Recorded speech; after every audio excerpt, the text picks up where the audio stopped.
Stop pretending everything is fine. The first step to changing your life.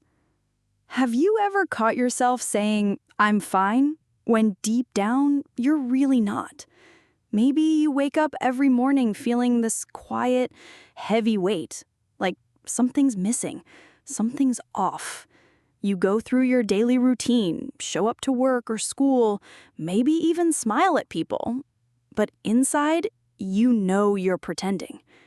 We've all done it, told ourselves, it's okay, this is just how life is. But what if it's not? What if you're not actually fine?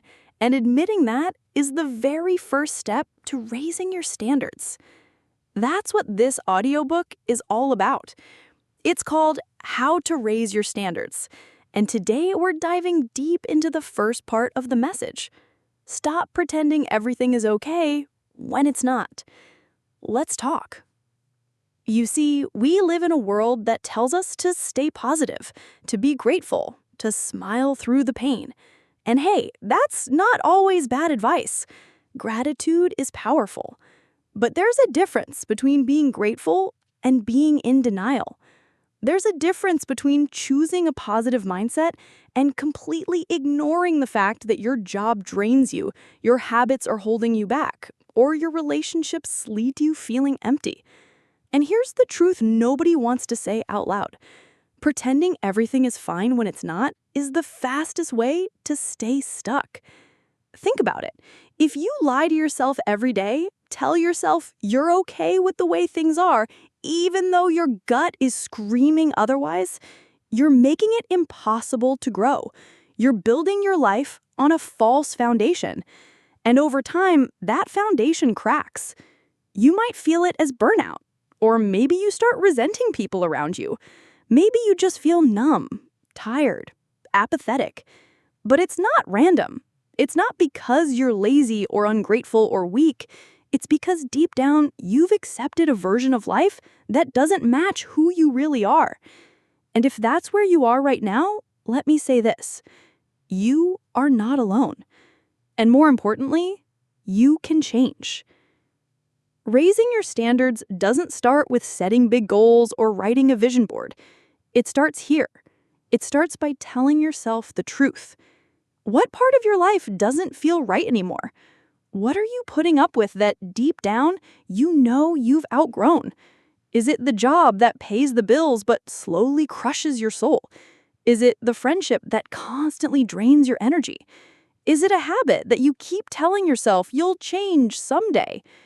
What are you tired of pretending you're okay with? Take a breath. Be real. No one else has to hear the answer, but you do. Because the truth is, you can't change what you won't confront. So if you're listening to this and something inside you is nodding, quietly saying, yes, that's me, then consider this your sign. You don't have to keep living like this. You're allowed to want more. You're allowed to say, this isn't good enough anymore. That's not being dramatic. That's not being selfish. That's being honest. And honesty is the first, most powerful step towards raising your standards. Now, I get it. It's not easy. Looking at your life and admitting something's off can feel scary. Sometimes it's easier to stay in the familiar, even if it's uncomfortable. But here's what happens when you finally decide to be honest with yourself. You stop wasting energy pretending. You stop trying to fix the symptoms like stress, anxiety, or frustration, and instead you start treating the root. You begin to make choices based on truth, not survival. And over time, that truth leads to change. Not overnight, not all at once, but slowly, steadily, your life starts to shift. Because you're no longer building from a place of fear or avoidance. You're building from clarity, from self-respect, from alignment. So let me ask you, what's one thing in your life right now that you're done pretending about? Say it to yourself. Write it down. Whisper it if you need to. That one piece of truth, that one uncomfortable realization is your starting point. And once you see it, you can't unsee it. You won't be able to go back to pretending. That's not a curse. It's a gift. Because from this moment forward, you've opened the door to something better, to something real, to a life that actually reflects the person you're becoming, not the person you're settling for. Is this really what you want? Let's imagine this. You wake up tomorrow, and for just a moment, before your phone lights up, before your to-do list hits you, you pause. You take a deep breath, and you ask yourself the question most of us avoid. Is this really the life I want? It's a simple question, but also one of the hardest to answer truthfully. Because once you start questioning what you've accepted for so long, once you allow yourself to wonder if this is truly what you want, you open a door that can't be closed. And sometimes what's behind that door is change. You see, so many of us are walking through life on autopilot. We follow routines, we chase goals, we do what we were told was the right path. Graduate, get the job, climb the ladder, get married, buy the house, keep moving. And maybe you've done all those things, or maybe you're still on the way. But somewhere along that path, there comes a moment, quiet, usually private, when you look around and ask, is this even my life? Not the life someone else expected of you, not the life you thought you should have, but the one your soul wants. That's what this part of the journey is about. Raising your standards requires clarity. And clarity starts by asking the tough, quiet questions. Am I living according to my values or someone else's? Do I want this job or do I just feel stuck? Is this relationship giving me life or slowly draining it? Do my habits reflect where I want to go or just where I've been? Here's the truth. Most people don't stop long enough to ask. Why? Because the answers might challenge everything they've built. Because admitting you want something different feels like you're being ungrateful. But here's what no one tells you. Wanting more doesn't mean you're ungrateful. It means you're evolving. Think of it this way. Your desires aren't accidents. They're signals. They're your soul tapping you on the shoulder, saying, hey, we're outgrowing this. It's time to expand. So ask yourself, what do you really want? Maybe it's not what you thought 5 years ago. That's okay. Maybe it's not what your parents, your partner, or your friends would choose for you. That's okay too. What matters is that it's true for you. Because here's the thing. You cannot raise your standards while chasing someone else's dream. You can't create a meaningful, fulfilled life if the blueprint was handed to you by someone else. And yes, it takes courage to admit that, to say, I don't want this anymore. I thought this was right, but now I'm not sure. I've changed, and so have my desires. But that's not failure. That's growth. So what do you do when you realize something in your life isn't what you truly want? You start with honesty. And then you give yourself permission. Permission to want what you want, even if it doesn't make sense to anyone else. Because your life is yours to live. No one else has to wake up in your shoes. No one else carries your thoughts, your dreams, your pain. And no one else will regret the life you didn't live except you. So if today you're sitting with that question, is this really what I want? And you feel that ache in your chest, that quiet knowing that something has to change, don't push it down. Don't numb it out. Don't run from it. Sit with it. Listen. That discomfort, that doubt, that longing, that's your standard rising. That's the beginning of something new. Here's a simple exercise to try. Tonight, when the world is quiet and it's just you, take out a notebook or open a blank screen and write, what I truly want but haven't admitted out loud is, and let it flow. No edits, no judgment, no logic, just honesty. You don't have to act on it yet, but seeing it on paper will change you. Because once you name the truth, it starts working in the background. It starts moving pieces. It starts preparing you for a higher standard. In the next part, we'll talk about the resistance that comes next. That moment when you realize what you want, but also realize you've been avoiding the steps to get there. We'll talk about procrastination, about avoidance, about fear, and how to finally deal with the things you've been running from. But for now, just breathe. You've taken a brave step. You've dared to ask a question that most never will. And that is the beginning of change. What you avoid is what's controlling you. So now you've asked the question, is this really what I want? And maybe, just maybe, you've heard the answer. You know what isn't working. You know what needs to change. You even feel a flicker of motivation, of hope. But then something creeps in. Quiet, subtle, powerful. Avoidance. We all do it. You think about that uncomfortable conversation, and you scroll instead. You feel the nudge to start something new, and suddenly laundry feels urgent. You know what you need to say, what you need to do, what you need to let go of, but you freeze. You push it aside. You avoid. And at first, it seems harmless. It's just not right now, right? But over time, that avoidance becomes a habit, and that habit becomes a pattern, and that pattern becomes your life. Here's something the book reminds us. What you avoid doesn't just disappear, it grows. The uncomfortable decision you keep postponing, it weighs heavier. The thing you need to say but haven't, it builds pressure. The habits you know are sabotaging you, they start to define you. Avoidance doesn't protect you, it traps you. Because every time you avoid what needs to be faced, you give away power. And let's be honest, most of the things we avoid aren't even that big.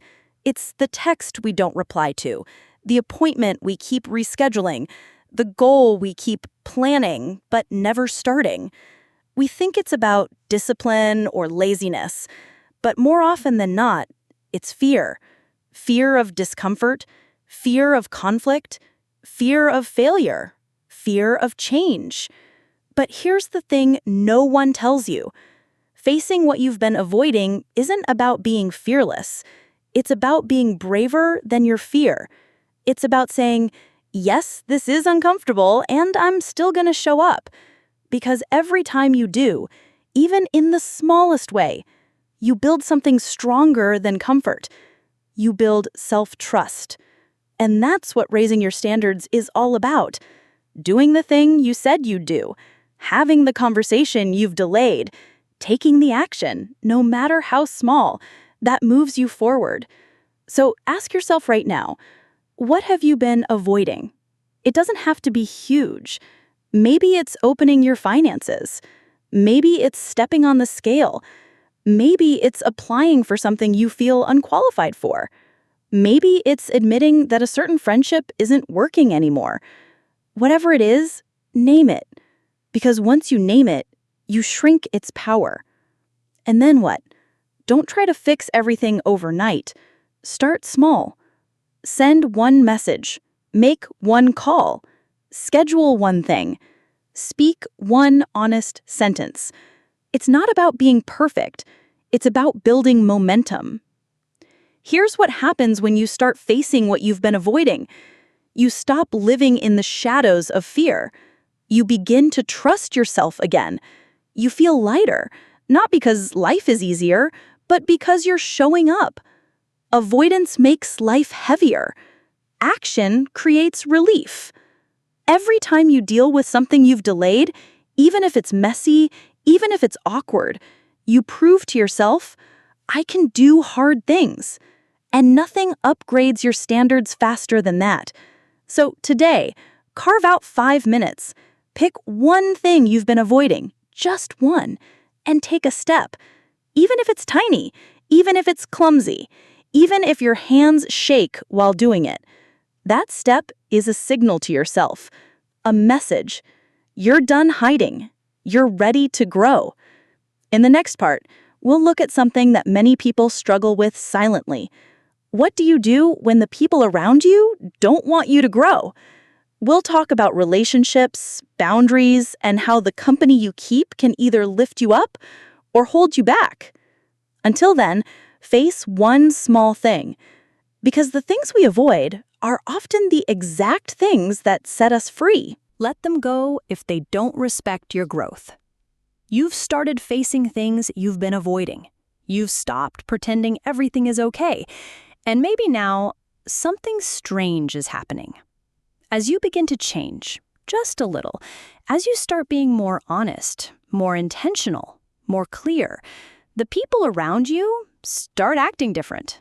Some support you, some cheer for you, but others, they go quiet, they pull away, or they even push back. Why? Because your growth challenges their comfort. Let's be real. Not everyone wants to see you change. Not everyone benefits from you raising your standards. Because when you evolve, it forces the people around you to look at themselves. And that's not always welcome. When you stop tolerating disrespect, the people who relied on your silence get uncomfortable. When you stop people-pleasing, the ones who benefited most will say you've changed. When you start choosing peace over drama, progress over excuses, health over habits, they may call you boring, distant, selfish. But you know better. You're not being selfish. You're being aligned. Here's something the book says that sticks. You cannot grow freely in soil that resists your roots. In other words, your environment matters. The people around you matter. And if they constantly ignore or resist your growth, it's time to make a choice. Do you shrink to stay comfortable in their world? Or do you let go so you can finally rise? Now, this doesn't mean you cut everyone out, but it does mean you pay attention. Who do you feel most alive around? Who encourages your best? Who respects your boundaries, even when they don't fully understand them?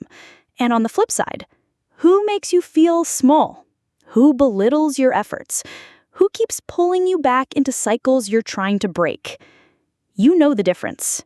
Your gut always knows. Let's say it clearly.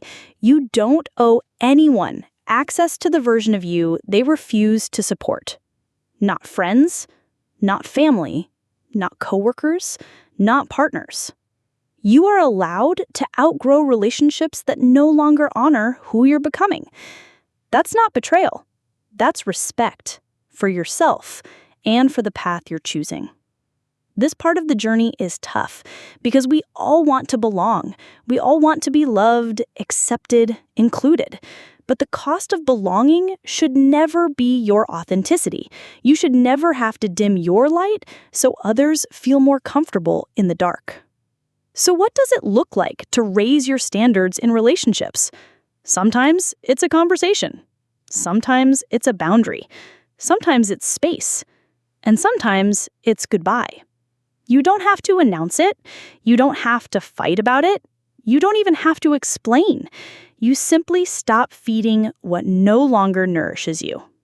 Here's the truth. The people meant for you will respect your growth even if it creates distance at first. They might not always understand, but they'll make room. They'll ask, they'll listen, they'll support. And the ones who don't, let them go. Because your future, the one you're building right now, needs people who reflect your values, not your past. Take a moment now to reflect. Who supports your growth? Even in small ways. Send them a message. Thank them. And for those who don't, you don't need to hate them. You just need to love yourself enough to move forward. That's what this chapter is about. Not cutting people off out of anger, but stepping into alignment out of love. Love for your standards. Love for your future. Love for your peace. In the next part, we'll talk about a mindset that keeps so many people stuck. Excuses. The sneaky ways we justify staying small, the stories we tell ourselves about why we can't, and how to break through that mental loop for good. Until then, protect your peace. And remember, anyone who truly values you will never be threatened by your growth.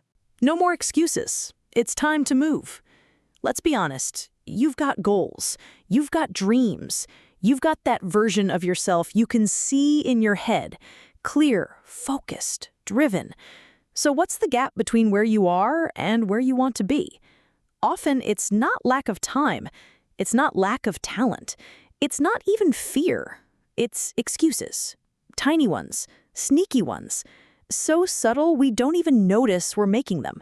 But over time, they become the stories we live by. Let's break it down.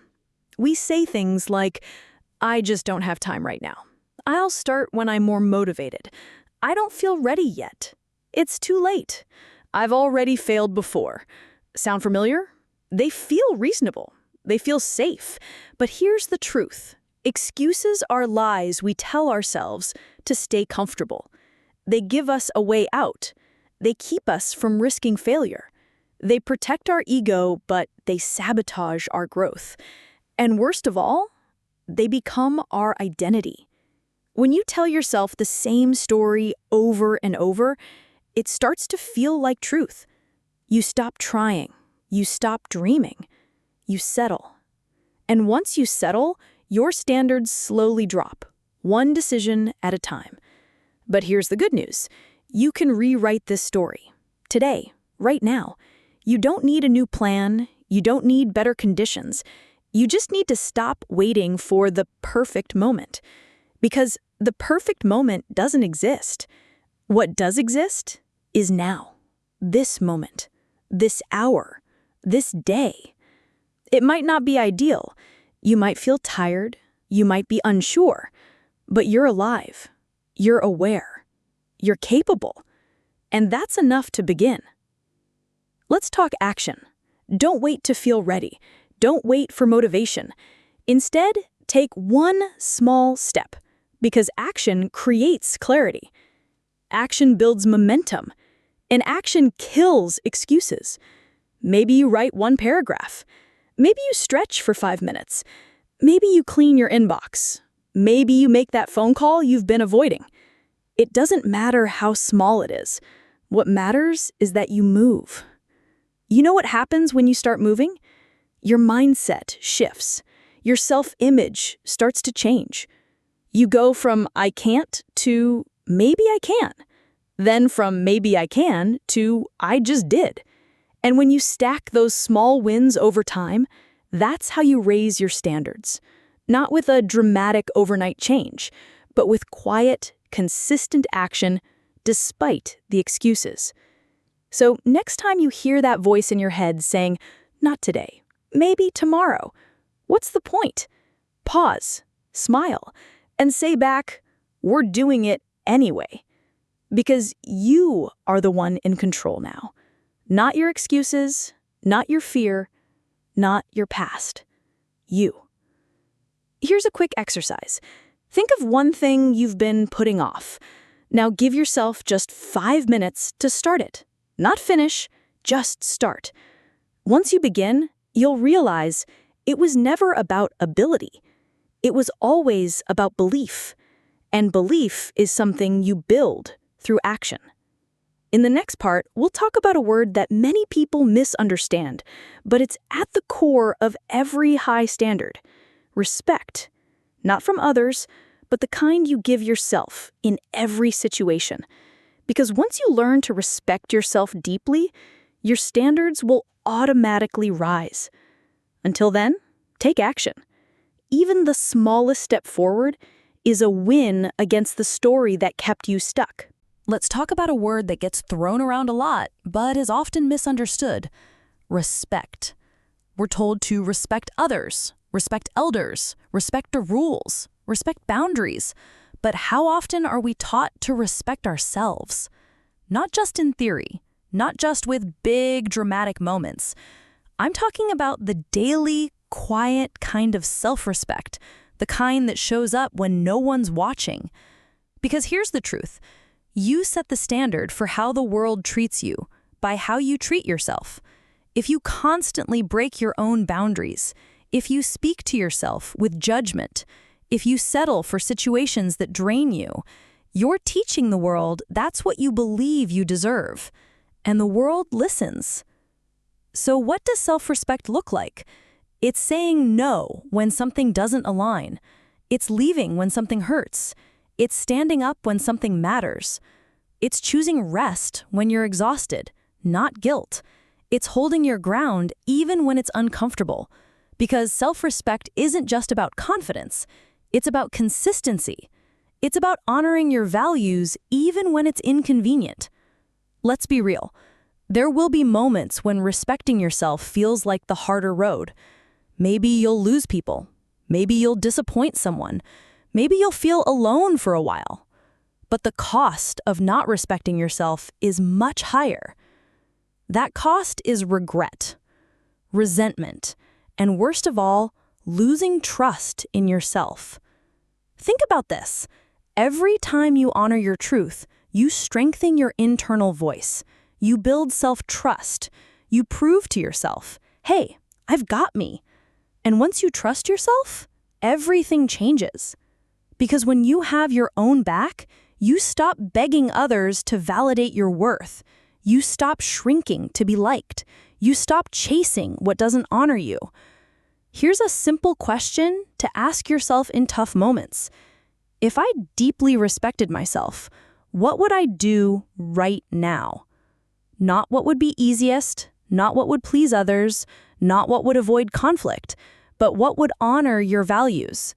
That question alone can shift your entire decision-making. Let's ground this in something practical. If someone constantly crosses your boundaries, respect yourself by speaking up or stepping away. If your job drains you daily, respect yourself by exploring other options or setting firmer limits. You don't need to be perfect. You just need to stop abandoning yourself, because when you do, you show the world what's no longer acceptable. And that's powerful. Here's the quiet truth many people never learn. Self-respect attracts better. Better relationships, better opportunities, better energy, better boundaries. Because when you level up how you treat yourself, your entire life starts to reflect that change. People feel it. They respond to it. They rise or they fall away. Either way, you stay aligned. Now, let's take a deep breath together and say this silently. I am done lowering my standards to be accepted. I will rise to meet the life I deserve. In the next part, we'll talk about something that quietly erodes your confidence, even more than failure: breaking promises to yourself. It's time to stop letting yourself down and learn how to rebuild that sacred trust within. But until then, walk through your day with your head high, because every time you act from self-respect, you're raising the bar. Let me ask you something. How many times have you said, I'll start Monday. I'll go to the gym tomorrow. I'll stop scrolling so much. I'll wake up earlier. And then you don't. You shrug it off. You say it's no big deal. You promise yourself you'll do better next time. But here's the quiet truth. Every time you break a promise to yourself, you chip away at your confidence. You teach yourself not to trust your own word. Think about that for a second. If a friend kept promising to show up, but always flaked out, would you rely on them? Would you believe them next time? Probably not. So why do we think it's different with ourselves? Why do we expect self-confidence to magically appear when we keep letting ourselves down? The most powerful form of self-respect? Keeping your word to yourself. Not because you have to, not to impress anyone, but because it's how you build trust with the one person you're with your entire life. You. Now, let's be clear. This doesn't mean you have to be perfect. You're not a robot. Life gets messy, plans change. But what it does mean is this: Stop making promises you don't intend to keep. Start small. Make it manageable. Make it real. If you say you'll write 1 page today, write it. If you say you'll walk 10 minutes, walk it. If you say you'll unplug by 10 p.m., do it. Not because it's impressive, but because it matters. The more you keep those small promises, the more your identity shifts. You stop seeing yourself as someone who tries. You start seeing yourself as someone who follows through. And that shift, it changes everything. Because when you believe in your own word, you stop hesitating. You stop doubting. You move. Let's reframe something important here. Discipline isn't punishment. Discipline is self-love in action. It's saying, I care enough about my future to do what's uncomfortable today. I respect myself enough to show up even when no one's watching. I matter enough to stay committed. That's not harsh. That's powerful. So here's something you can try right now. Today, pick one tiny promise you can make to yourself. Just one. Something you can complete in under 10 minutes. It could be drinking a full glass of water in the morning, writing a single sentence in your journal, turning off your phone for 15 minutes. Doesn't matter what it is. What matters is that you follow through. Then tomorrow, do it again and again. This is how real change happens. Not with big declarations, not with perfect streaks, but with quiet consistency. With showing up even when you don't feel like it. Because every time you do that, you're raising your standards. You're building momentum. You're telling yourself, I'm someone I can count on. And the more you believe that, the further you go. In the next chapter, we'll explore how to embody that belief on the outside too. We'll talk about what it means to act like you matter every single day, because you do. And it's time your actions reflected that. Let me ask you something real. If you truly believed that you mattered, how would your day look? Would you still skip breakfast and run on caffeine and stress? Say yes to things you resent just to keep the peace? Scroll through social media for hours and call it rest? Or put off your dreams while saying, maybe next year? Or would you show up different? Because here's the truth most people don't want to admit. You're already acting like you matter, or like you don't, every single day. Every choice you make sends a message to yourself.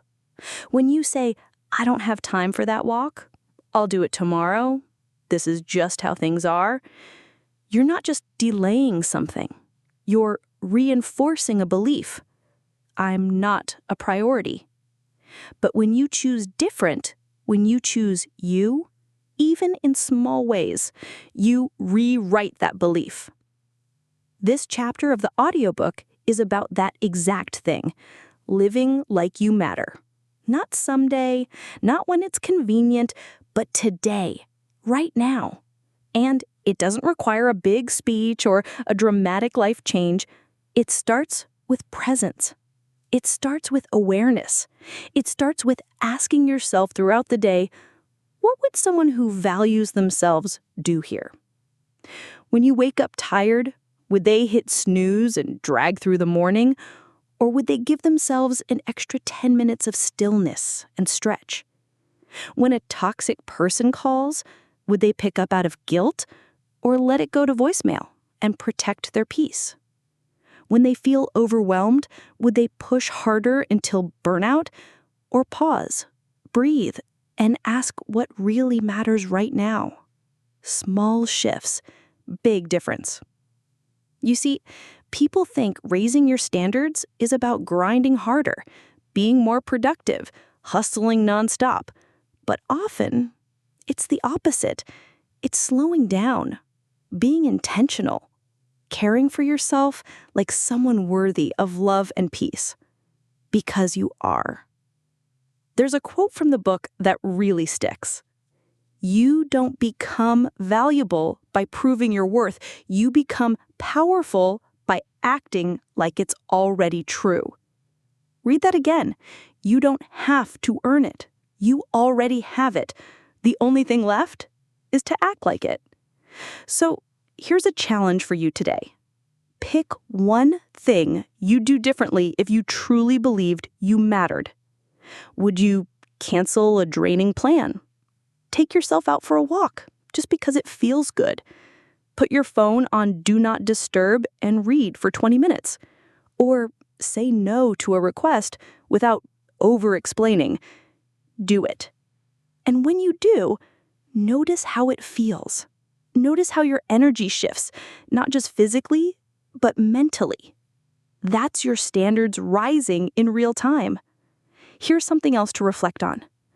You teach people how to treat you by how you treat yourself. If you show up for yourself, others start to do the same.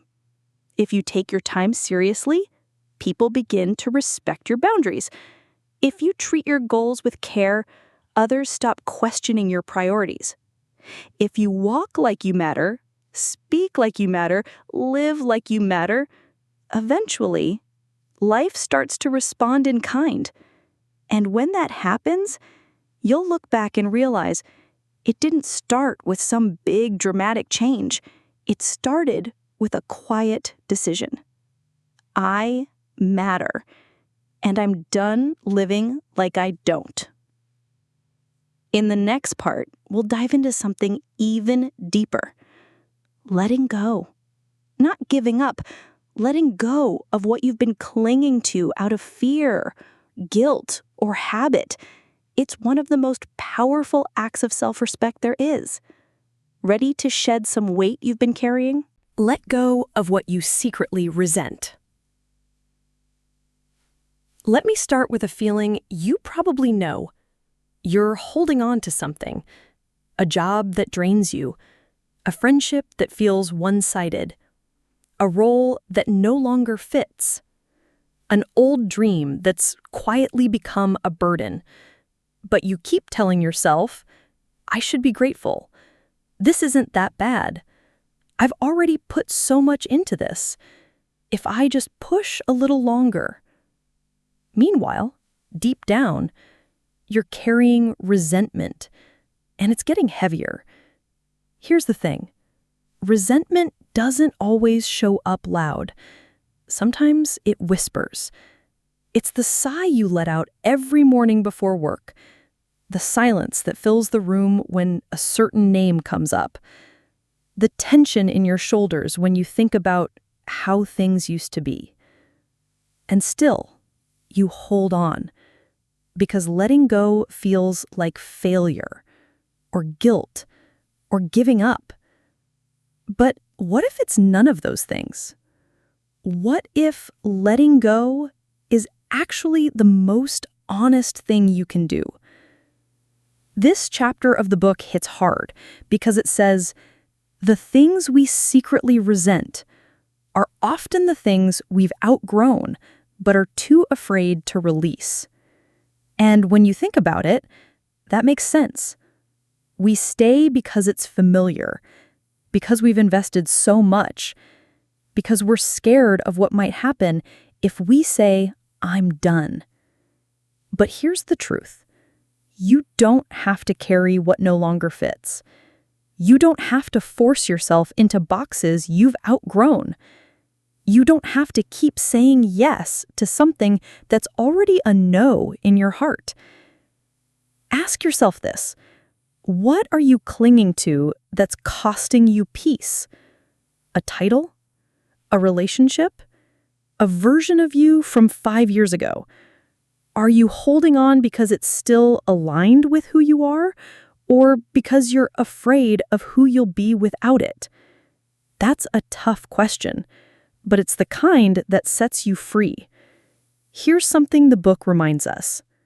Letting go isn't quitting. It's choosing to live honestly. You're not giving up on effort. You're giving up on pretending. You're giving up on fitting into spaces that ask you to shrink. You're choosing to step back so you can move forward on your terms. So, what does this look like in real life? Sometimes it means quitting that project that drains you, even though you've already spent months on it.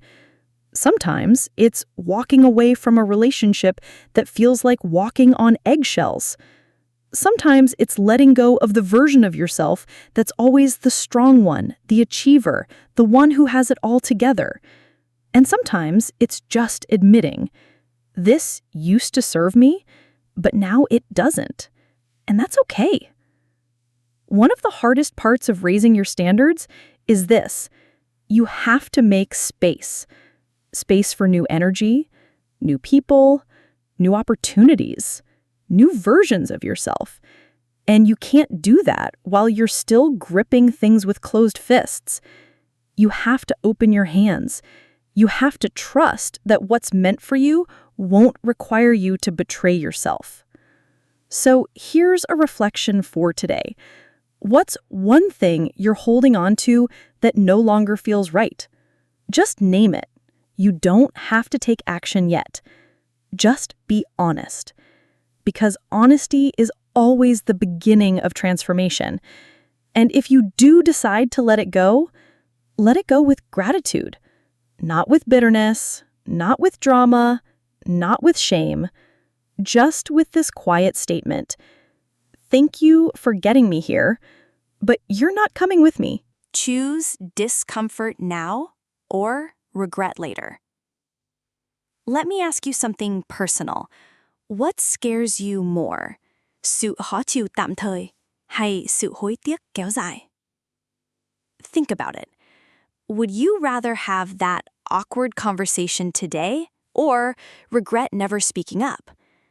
Would you rather push through that workout or regret years of not taking care of your health? Would you rather risk being rejected or regret not even trying?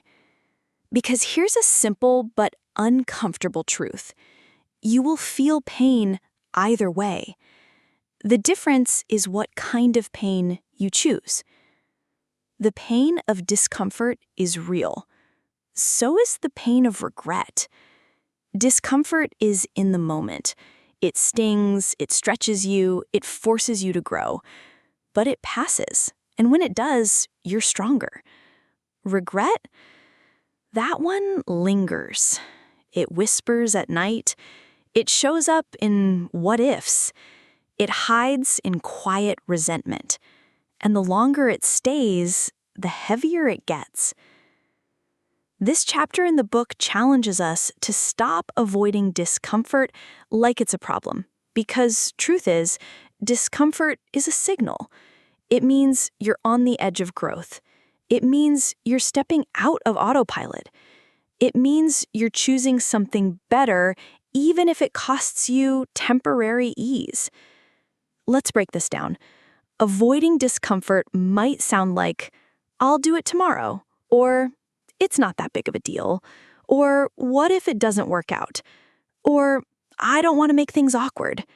But behind every one of those excuses is a cost. Every time you avoid saying what needs to be said, you chip away at your own voice. Every time you delay action, you rob your future self of progress. Every time you choose what's easy now, you risk a life that feels heavy later. There's a quote from this chapter that hits hard.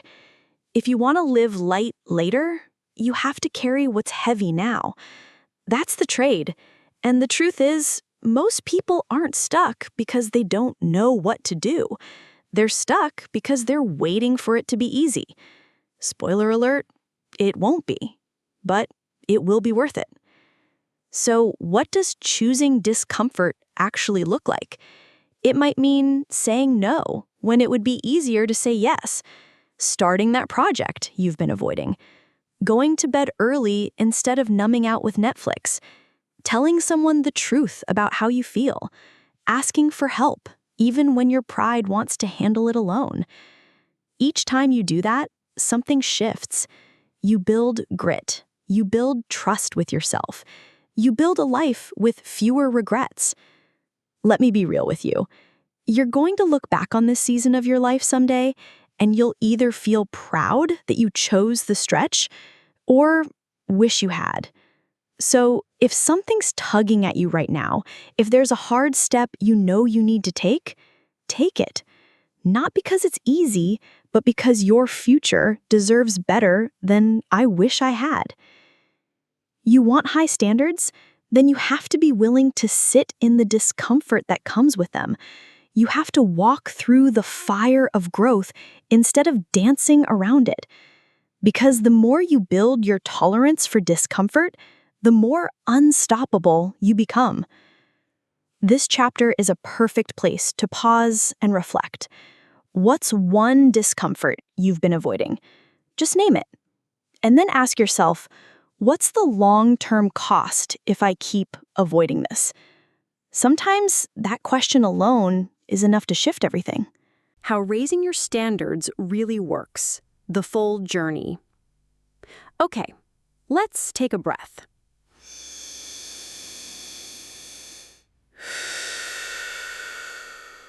We've been walking through some real stuff. Raw honesty, facing discomfort, letting go, speaking truth, choosing growth over comfort. And maybe, somewhere along the way, you back down cảm thấy, wow, this is a lot. Yeah, it is. Raising your standards isn't about small tweaks. It's a full body, full heart shift. A redefinition of how you live, think, act, and most importantly, what you accept. So, in this part, we're stepping back to see the whole arc of the story. Let's rewind. It all started with this: stop pretending everything is fine when it's not. That one hit a nerve, didn't it? The book began by calling us out, in a good way. It asked, where are you lying to yourself just to keep things easy? What parts of your life feel like silent compromises? What are you tolerating that's actually draining you? Because until you're honest about what hurts, you can't heal it. Until you admit what's wrong, you won't fight for something better. Then we move to this. Ask yourself if this is really what you want. You stopped and asked, am I living my life or someone else's version of it? That pause, that question, that's where the shift begins. It wasn't about blowing everything up. It was about aligning, coming back to what really matters to you. And that's rare in a world full of noise and expectations. Next, we got bolder. Face what you've been avoiding. Let's be honest, everybody has that thing. The message you haven't replied to, the conversation you keep putting off, the habit you said you'd fix next Monday. But this book said loud and clear, avoidance is not peace, it's a prison. And facing what's uncomfortable doesn't have to mean chaos. Sometimes it's one small step, one honest word, one click on the delete button. And just like that, you take your power back. After that, we took another hard step. Walk away from what no longer grows you. And this isn't just about people. It's about jobs, places, old versions of yourself. Any environment that tells you to shrink instead of expand. Letting go isn't about being cold. It's about being clear on what you no longer accept. You're not judging anyone. You're just saying, I can't lower myself to stay where I'm no longer seen. And that is growth. Then we dealt with this sneaky trap. Stop making excuses for feeling stuck. We all do it. I'm just tired. I don't have time. I'm not ready yet. But the book broke it down simply. You're not stuck because life won't let you move. You're stuck because you keep giving yourself permission to stay still. Ouch. But also, yes. And what was the antidote? Discipline, small steps, ownership. You don't have to leap. You just have to move. Then came this powerful reminder. Respect yourself in every situation, because how you treat yourself sets the tone for everything. It's in how you eat, how you rest, how you speak to yourself after failing, how you set boundaries, even when it's uncomfortable.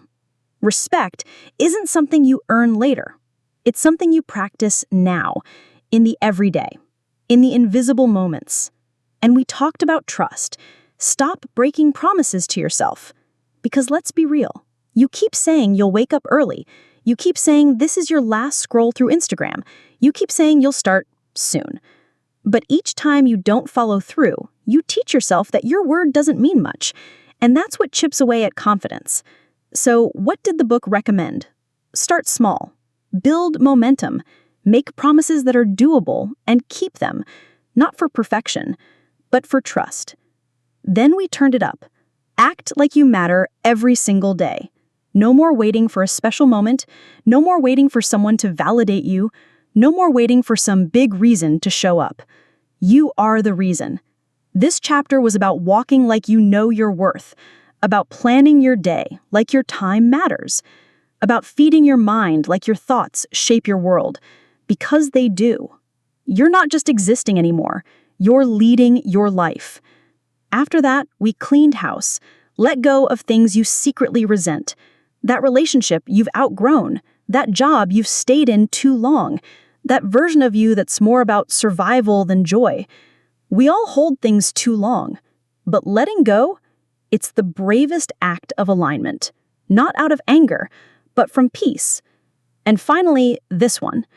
Choose discomfort now to avoid regret later, because hard things will always exist. You just get to choose when you feel them, now with a purpose or later with regret. And when you zoom out, you see it clearly. This whole book is about choosing a better life on purpose, even when it's hard, even when it's scary, especially when no one else gets it. Start where you are. How to raise your standards one step at a time. So, we've gone through the big ideas, the mindset shifts, the wake-up calls. Now the question becomes, okay, but how do I actually start? And here's the good news. You don't need to flip your life overnight. Raising your standards doesn't start with a grand plan. It starts with one decision, one simple moment where you say, I'm not okay with this anymore. Step 1. Interrupt the autopilot. Think about how much of life we live on default. Wake up, scroll, get ready in a rush, go to work, put on a smile, come home, numb out, repeat. But here's the thing. Change never comes from autopilot. So the very first real-life action? Pause. That's it. Just pause. Take 10 minutes. Sit with yourself. Ask, what am I tolerating that I no longer want to accept? Where do I feel low energy, frustrated, resentful? And don't judge what comes up. Just listen. This is where awareness begins. And awareness, that's power. Step 2. Pick one standard to raise. Here's where most people get stuck. They try to change everything at once. Their morning routine, their diet, their mindset, their habits, their relationships, their job. And then they burn out. But this book is smarter than that. It says, pick one area that needs a new standard and commit. So maybe that's waking up 30 minutes earlier, saying no to gossip, setting a boundary at work, drinking water before coffee, cleaning your room every night. Simple, clear, non-negotiable. Raise just one standard and hold it. You'll be amazed how fast that ripples into the rest of your life. Step 3. Set up daily reminders. Let's be honest. Motivation fades. That fire you feel after a good video, it dims. The clarity you have during journaling, it slips away. That's why we need reminders. Post-it notes, phone alarms, wallpaper quotes, daily mantras, whatever works for you. The point is to bring that new standard into your awareness every day, because you don't rise to your goals. You fall to the level of your systems. Make reminders part of your system. Step 4. Speak the new standard out loud. This might feel weird at first, but trust me, There's power in voice. Say it to yourself in the mirror. I don't tolerate disrespect anymore. I don't break promises to myself. I make time for what matters to me. I treat my body like it deserves care. I don't beg for attention. I walk in purpose. Speaking it makes it real. And the more you hear it, the more your subconscious believes it. Step 5. Expect resistance and plan for it. Look, anytime you raise your standards, 2 things happen. 1, you feel energized and clear. 2, life tests you fast. You'll be tempted to go back. People might question your change. You'll feel discomfort. That's normal. It's actually a good sign because it means you're leaving your old patterns. So when resistance shows up, don't panic. Instead, have a plan. What will you do when motivation dips? What habit will replace the old one? Who can support you when you feel shaky? Discomfort is part of the process. Don't fight it. Expect it and walk through it anyway. Step 6. Create an environment that matches your standard. This one's huge. You can't raise your life if you stay in spaces that keep you small. And no, this doesn't mean cutting everyone off or quitting your job tomorrow, but it does mean being intentional. Follow creators who inspire growth. Spend more time with people who challenge you. Listen to audiobooks instead of gossip. Organize your space like you respect yourself. Say no to invites that drain you. Your environment is not neutral. It either pulls you up or holds you back. And if you're serious about new standards, you'll protect that space. Step 7. Track how you feel, not just what you do. Most goal setting talks about metrics. How many books you read, how many pounds you lost, how many habits you nailed. But raising your standards, it's more than numbers. It's about how you feel. Do you feel proud when you look in the mirror? Do you feel aligned with your values?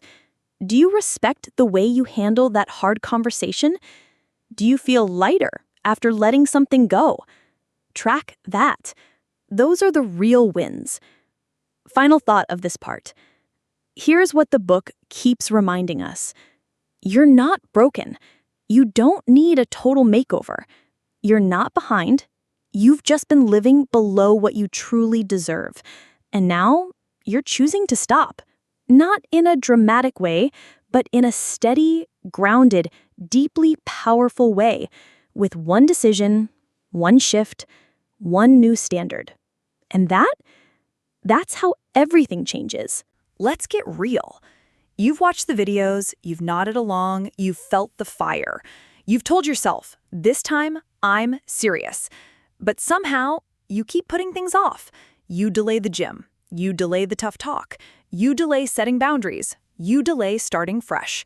It's not that you don't want change. It's that something inside keeps stalling. And the book, it names it straight. You're stuck in the comfort of discomfort. Sounds strange, right? But here's what that means. You hate how things are, but you've gotten used to it. Used to the frustration. Used to the anxiety. Used to the chaos. It's predictable, familiar, and on some level, safe. That's why real change feels so hard. Because as bad as stuck feels, it's still easier than the unknown. We delay change not because we're lazy, but because we're afraid. Afraid of what happens after. Afraid of losing comfort. Afraid of who we'll become. So here's the truth bomb. Procrastination is not a time issue. It's a fear management issue. And once you see it that way, you can start to deal with it. Let's walk through how. 1. Name the fear behind the delay. Ask yourself this simple question. If I did take action, what's the worst that could happen? Be honest. Is it, they might reject me? I might fail again.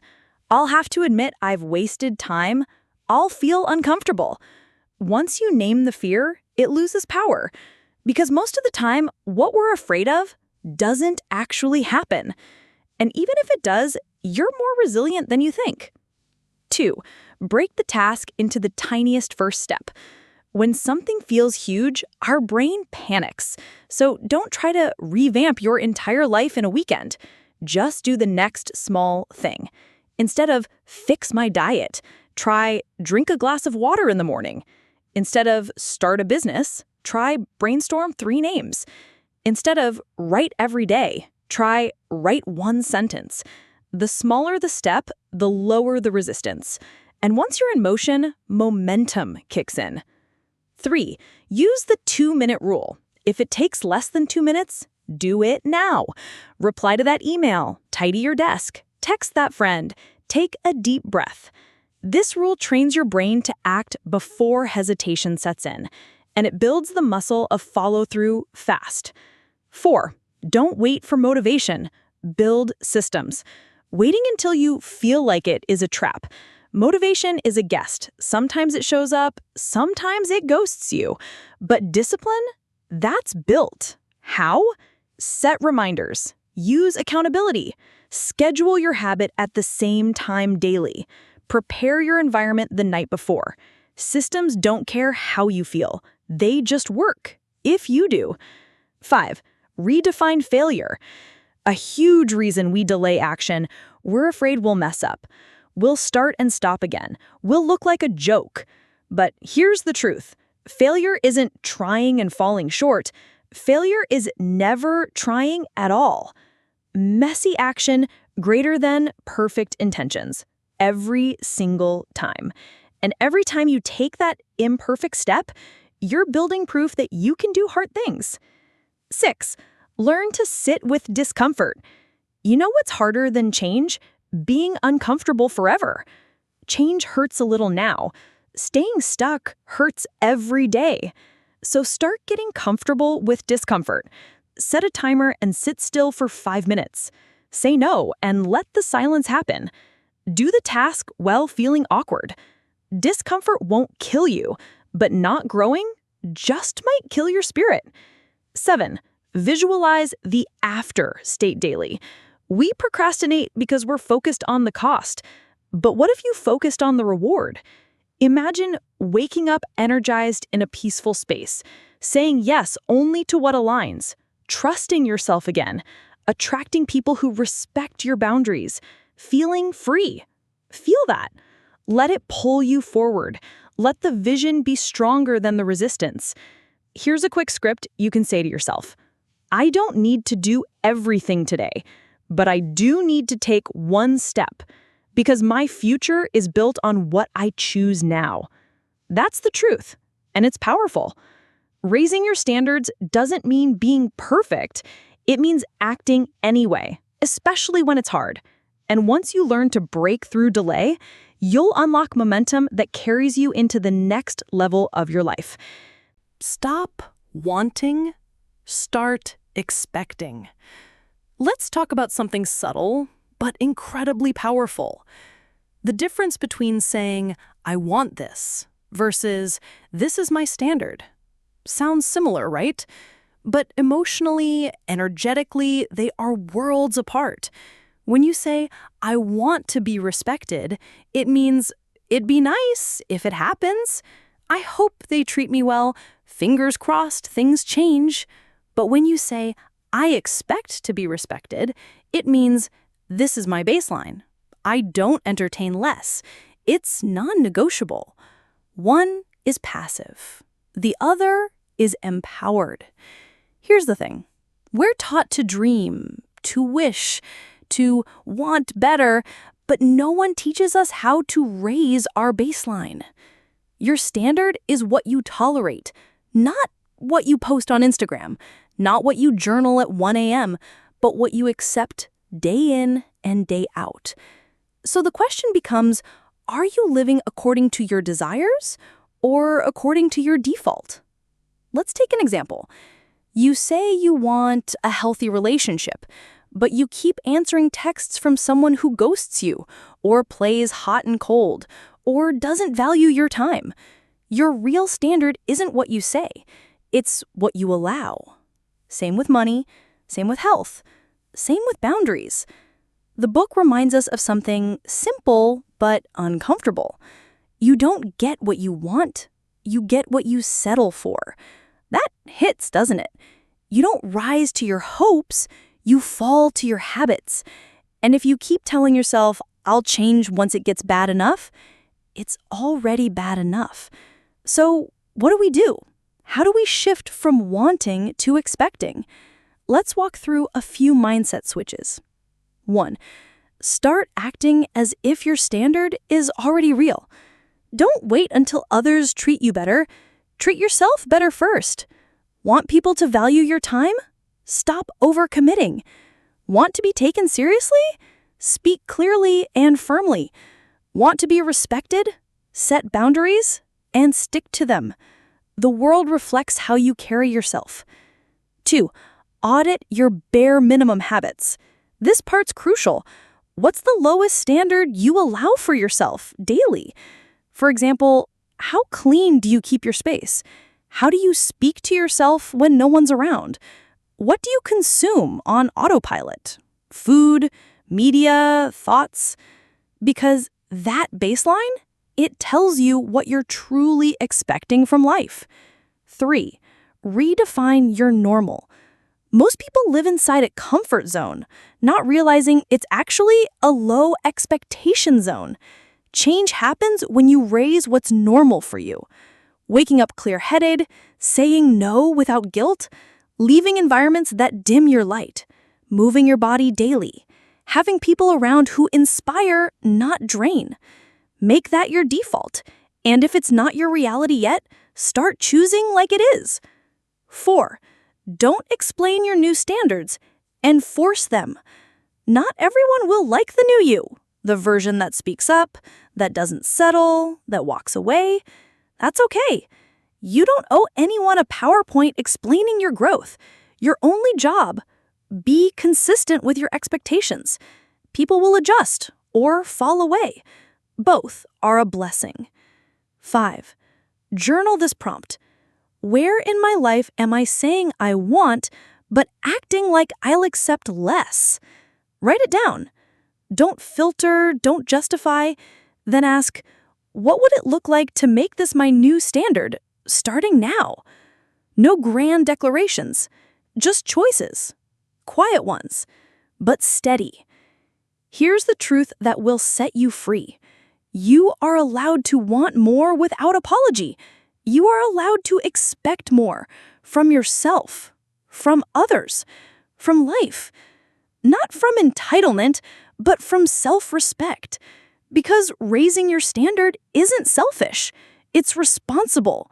You show others how to treat you by how you treat yourself. You teach your mind how to operate by what you repeat. And eventually, your standards stop being aspirational. They just become you. Let go of what you secretly resent. Have you ever looked at a part of your life and thought, I used to want this, but now I'm just tolerating it? Maybe it's a job you once fought hard for, a relationship you used to feel lucky to have, a role, a commitment, a routine that once made sense, but now feels like a weight. And yet, you stay. Why? Because letting go feels scary. Because walking away feels like failure. Because you've invested so much time. Because people are expecting you to keep going. But here's the question the book gently but firmly asks. How long are you willing to carry something you quietly resent? There's a kind of resentment we don't talk about enough.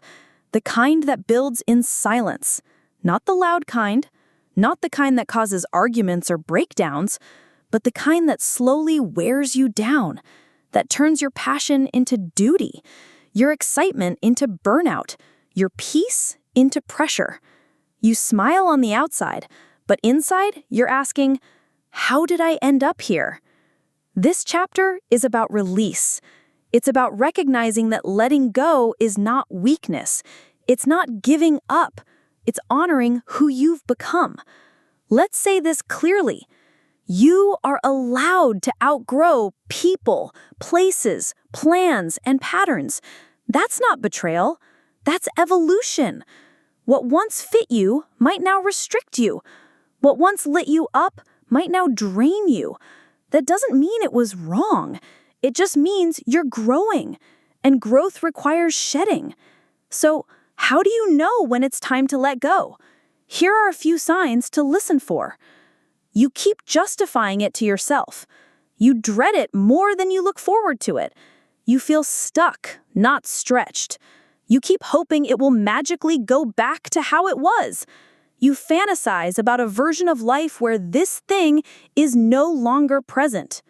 Sound familiar? Those aren't just passing thoughts. They're signals. Signals that something inside you is shifting. Letting go might look like stepping away from a relationship that no longer supports your growth, leaving a job that pays well but steals your soul, releasing an identity that keeps you small, like the fixer, the reliable one, the one who never complains, saying goodbye to a dream that no longer belongs to you. And yes, it's scary, because what happens next? Who are you without this thing? That's the part we avoid, but that's also where freedom lives. There's a quote from this part of the book that hits deep. You can't attract what's aligned with your highest self if you're still clinging to what's no longer meant for you. Oof! Sometimes we ask, why isn't something better coming into my life? But the real question is, do I have space for it? Often, the new can't arrive because we're holding on too tightly to the old. Let's do a quick reflection. Ask yourself, what am I carrying out of obligation, not authenticity? It could be a habit, a friendship, a business, a role, even a version of yourself you've outgrown. Write it down. Don't filter, just acknowledge it. Then ask, what would letting this go make space for? Sometimes the answer is quiet, but it's there. And that whisper, that's your next step. One more truth before we close this part. You don't have to hit rock bottom to let go. You can choose release from awareness, not destruction. From clarity, not crisis. You're allowed to say, this isn't bad, but it's not right for me anymore. That's enough. Letting go isn't a breakdown. It's a breakthrough. It's how you say, I respect myself enough to stop settling for less than I deserve. Title suggestion: Act Like You Matter, every single day. Let's start with a tough but honest reminder. People will treat you how you treat yourself. And that begins with one core belief. You matter. Not someday, not when you've achieved a goal, not when you're finally enough, but right now, today, as you are. And when you act like you matter, your entire life begins to reflect that truth. This chapter isn't just motivational, it's deeply practical. It's about showing up for yourself on purpose. It's about making daily decisions that reflect your value, not your insecurities. So here's the question. If you truly believed you mattered, how would you treat yourself today? Think about it. Would you keep spending time with people who drain you? Would you say yes to things that leave you feeling hollow? Would you talk to yourself the way you currently do? Would you keep postponing the dream that keeps calling you? Probably not, because when you know your worth, you stop negotiating it. Let's take this even deeper. Acting like you matter isn't arrogance. It's not loud or boastful. It's quiet consistency. It's making time for what fuels you, even if nobody's watching. It's resting without guilt, because you know burnout isn't a badge of honor. It's saying no to what doesn't align, even when it's uncomfortable. It's keeping promises to yourself, not just others. Here's a hard truth from the book. You can't build a high-value life on low-value habits. Read that again. Your life is the echo of your daily standards, not your potential, not your intentions, not your affirmations, your standards. And those are revealed in your actions. Every time you hit snooze on your goals, you send yourself a message. This doesn't really matter. Every time you tolerate poor treatment, you send a message. I'm okay with this. But every time you choose integrity, rest, alignment, boundaries, you're declaring, I matter, and I live like it. Let's get specific. What does this look like day to day? Here are some small shifts with massive impact. Wake up and spend 5 minutes in silence before reaching for your phone. Plan your day with intention. Don't just react to it. Nourish your body like it's a valuable machine, not a trash bin. Speak kindly to yourself in the mirror, especially on bad days. Follow through on that one thing you keep delaying. Say no to what drains you, even if it disappoints someone. These aren't about being perfect. They're about being aligned with the belief that your time, energy, and attention matter. Here's something powerful from this chapter. When you start treating yourself like someone worth showing up for, your life starts reflecting that decision. It's not magic, it's not instant, but it's undeniable. People start responding to you differently. Opportunities show up because your energy changes. You feel lighter, not because your circumstances are easier, but because your standards are higher. Now, maybe part of you is thinking, but I've been neglecting myself for years. Is it too late? Absolutely not. You don't need a perfect track record to raise your standards. You just need one clear moment of decision. And that moment can be today. Let's wrap this with a simple prompt. Ask yourself, what is one way I can act like I matter today? Big or small? Then do it. Not because someone's watching, not because you'll get a gold star, but because you deserve it, because you are worth showing up for, because your life becomes what you tolerate and what you repeat. And from this point forward, you choose to live like you matter. Keep the promises you make to yourself. Let me ask you something that might hit home. How many times have you told yourself you'd change, but didn't? I'll wake up early. I'll go to the gym. I'll stop texting them back. I'll start working on that project. I'll finally put myself first. And then you break that promise. It seems small in the moment. No one saw. No one's holding you accountable. But here's the truth. You saw it. You felt it. And whether you realize it or not, every time you break a promise to yourself, you chip away at your own trust. This chapter is not about being perfect. It's not about grinding every day without rest. It's about self-respect. Because here's something powerful the book says. The fastest way to destroy confidence is to stop believing your own words. Whew, let that land. When you tell yourself something and don't follow through, you teach your mind, I can't trust me. And when trust breaks, motivation disappears. Clarity fades. Self-doubt creeps in.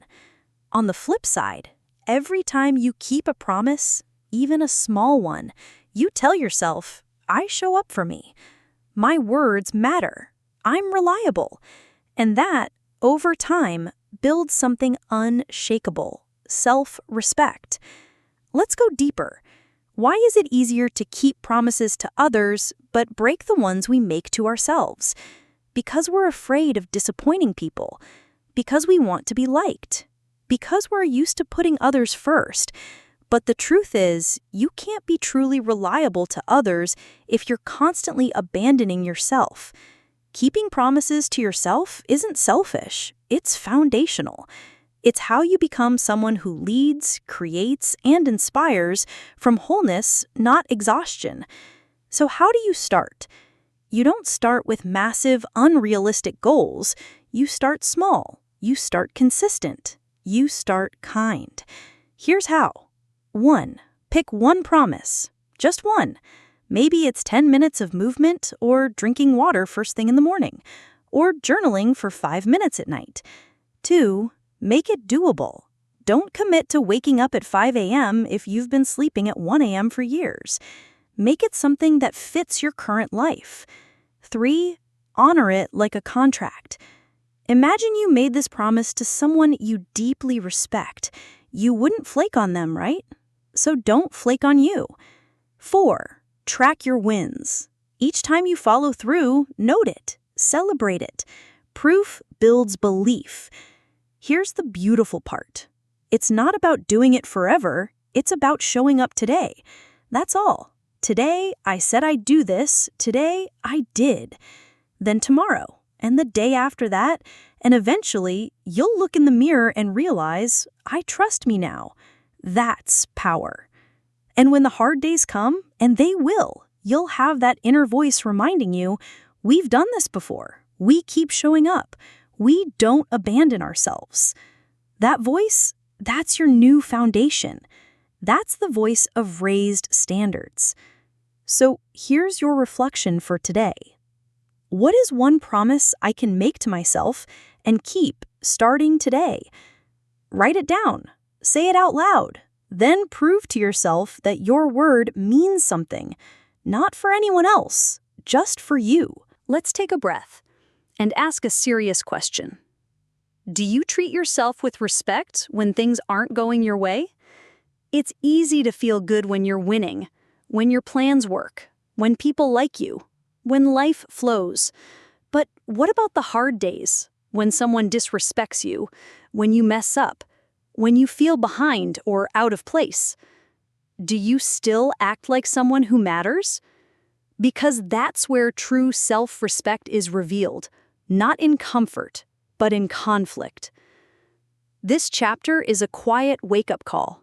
It says, if you want to raise your standards, you need to stop lowering your self-worth just to fit into places you've outgrown.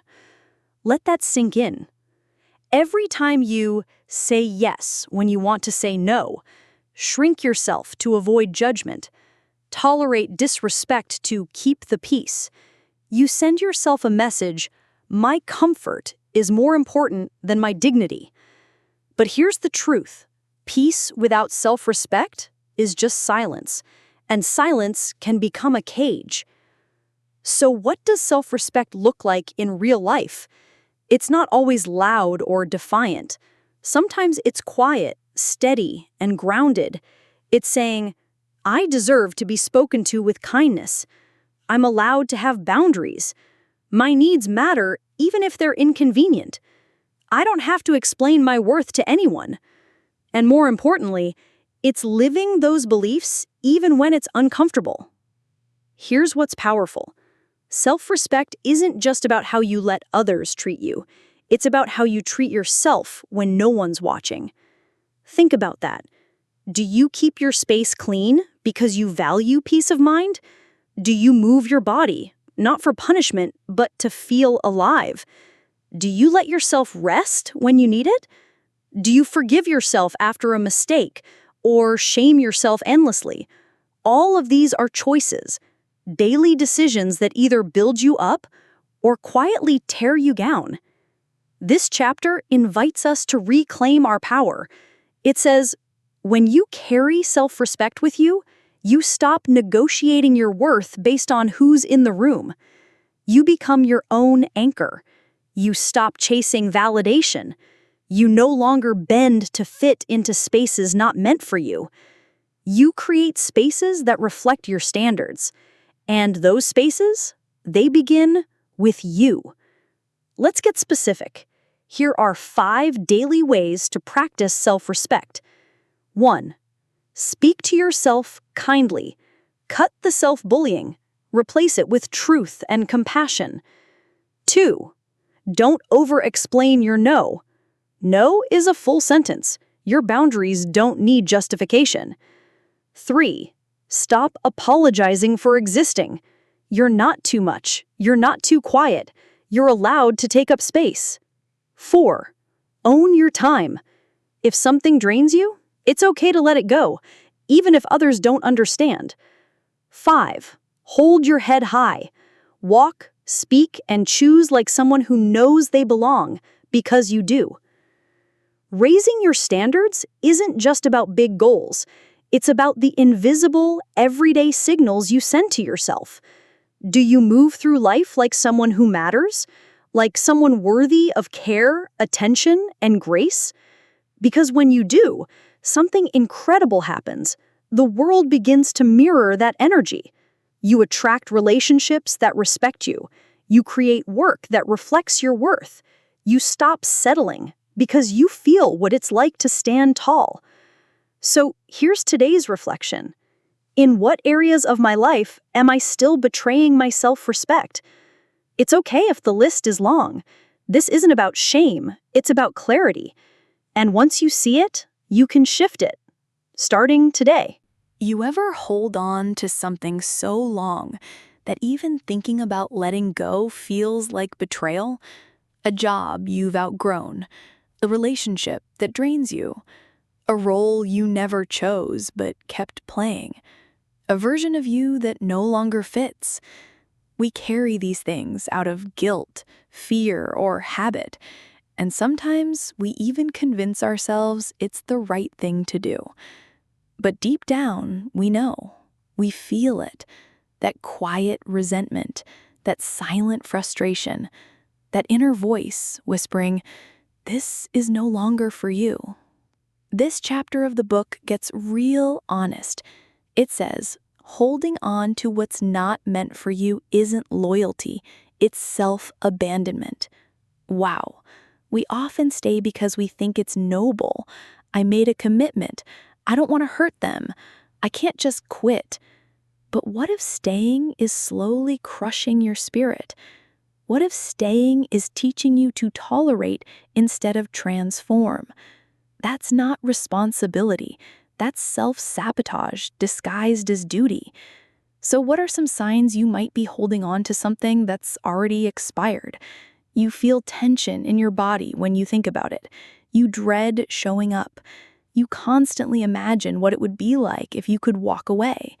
You justify it with "at least" statements. At least it pays the bills. At least I'm not alone. At least it's not worse. But since when was not the worst good enough? Since when did barely tolerable become your standard? Here's the truth the book pushes us to see.